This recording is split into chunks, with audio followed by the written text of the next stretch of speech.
I've been playing WIXOSS almost since its first release in Japan. Selector Infected WIXOSS is a legitimately great anime, and I was so impressed I went ahead and bought a couple of starter decks despite the fact I had no idea if the game was any good. Gameplay wasn't exactly something the anime was all that interested in.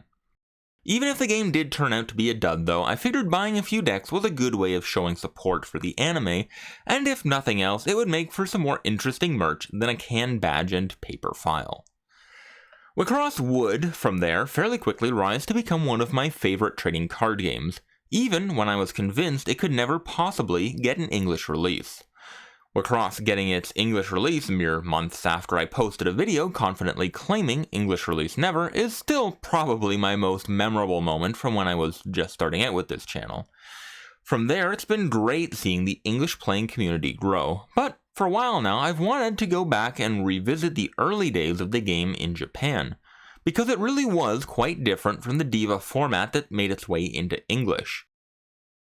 This isn't exactly high-effort content, but I have wanted to indulge in some WIXOSS nostalgia for a while now.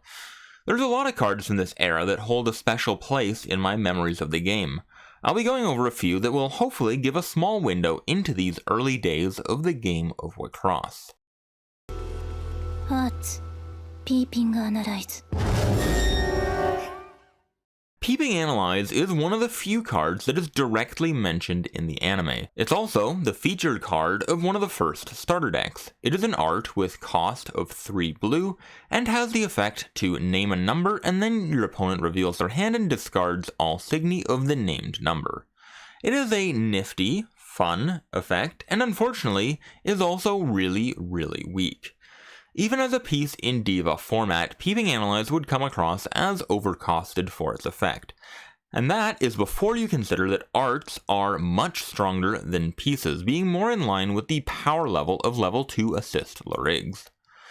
Additionally, in early WIXOSS, Signy came in 4 levels, not 3, which made choosing an optimal number more difficult, and likewise your Lyrig was also growing to level 4, which meant that you needed to save up a lot more Enter in order to reliably hit your grow costs.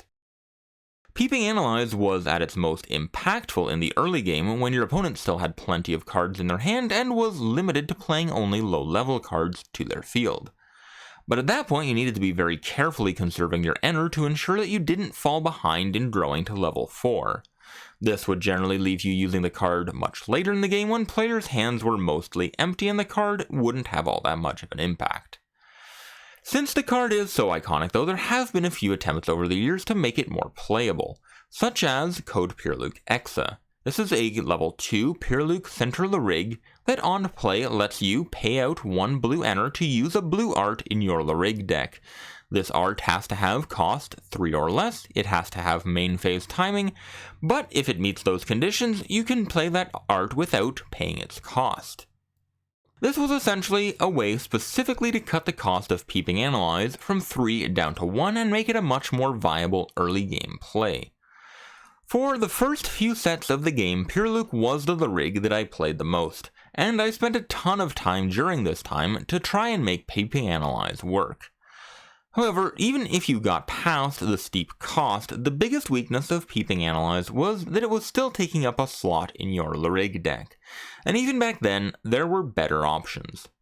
It's still an iconic card, and I still have a soft spot for it, and even if it never quite got there in terms of its power level, my OG Peeping Analyse and Pyrluke Exa are still holding a special place in my collection. The next card on this nostalgia trip is Shark Lance. This is the card more than any other that really reinforced just how open WIXOSS was with giving you cards. The card isn't even all that crazy compared to other trading card games. For example, Rogue Refiner in Magic the Gathering is probably at least somewhat comparable in terms of gameplay and power. However, the fact that you were getting an on-rate level 3 that just had the ability to tap and draw a card stapled onto it had overloaded my Magic the Gathering brain just a little bit when I realized that that was just a common effect in WIXOSS. It wasn't even like this was a top level card either. This was a level 3 back in the days when you topped out at level 4. It was just a value card that was giving you a free card every turn it remained in play. Looking back now with a lot more WIXOSS experience, it's still a fine card, but it's really not all that amazing. Since it's unlikely to stay in play for more than one turn, you're realistically only getting one card out of it, and tapping is a real cost. A much more impactful card from this day is Valkyrie, which taps to search your deck for any level 3 or less Signy and add it to hand. Valkyrie was much more powerful and even ended up being restricted to 2 copies for a year, whereas Shark Lance was much weaker. It only gave you one random card off the top, instead of a pretty free tutor effect. Even as a card draw engine, Shark Lance was overshadowed by 3 out, even from the first set. But the fact that you could play it for no resources, then immediately tap it and draw a card, was a moment that really stands out to me as what let me know that I wasn't in Magic Land anymore. In the early days of WIXOSS, there was a fantastic online simulator called WIXOSS. It was fully automated and it had translations into multiple languages, so it was a fantastic resource to get to try out the game beyond just shuffling up your starter decks and playing both sides by yourself. In the early days, players would just largely shuffle up their favorite characters and stumble through the game as best they could. The first sense I got that a real tiered meta was starting to take shape and push out a lot of these early character-focused decks was Pure-Luke Apex. Level 5s had been a part of the game for a while, and they largely functioned as super powerful arts that were only available in the later stages of the game once you had already grown to level 4. For one example, Pure-Luke Acro discarded your opponent's hand on play and then let you exceed 5 to draw up to a 6-card hand.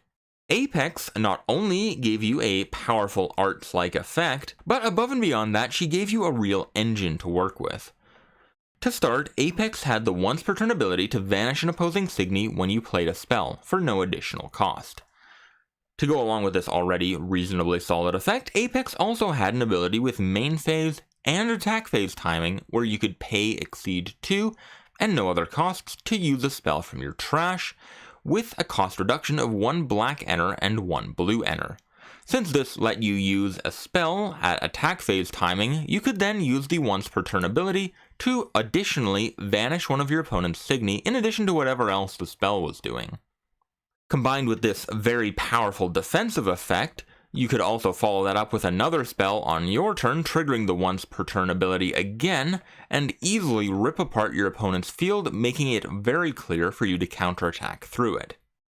To top it all off, this was also one of the first true multicolored Lyrigs in the game, meaning that you were able to balance a 2-color deck much more easily than in previous decks, since the previous Lyrigs all required a substantial commitment to one color in order to hit their monocolor grow costs.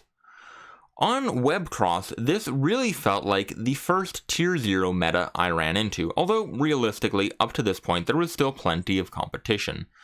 From the Enter-burning Yuzuki running the powerful art Dragon Extinguishing Chain, to the ever-popular Tama decks running Valkyrie that would top out at Mayu Genesis Miko, whose Exceed 5 ability let you take an extra turn. This period still felt like the period where WIXOSS moved from being a wide-open game where players would just stumble with any cards they wanted to, into a period where you actually needed to put some thought into what deck you were running in order to not get crushed by more powerful meta decks. Apex stands out to me as the poster child of this transition time, which is why I still have a lot of nostalgia whenever I see Apex make her way into the Key or Diva format. And that's the end of this nostalgia trip, so thanks for sticking around for these early memories of WIXOSS. Hopefully, this was at least somewhat interesting to the English fans who haven't really had the chance to experience the game in its pre-Diva format. Have a fantastic day, and I will see you in the next video.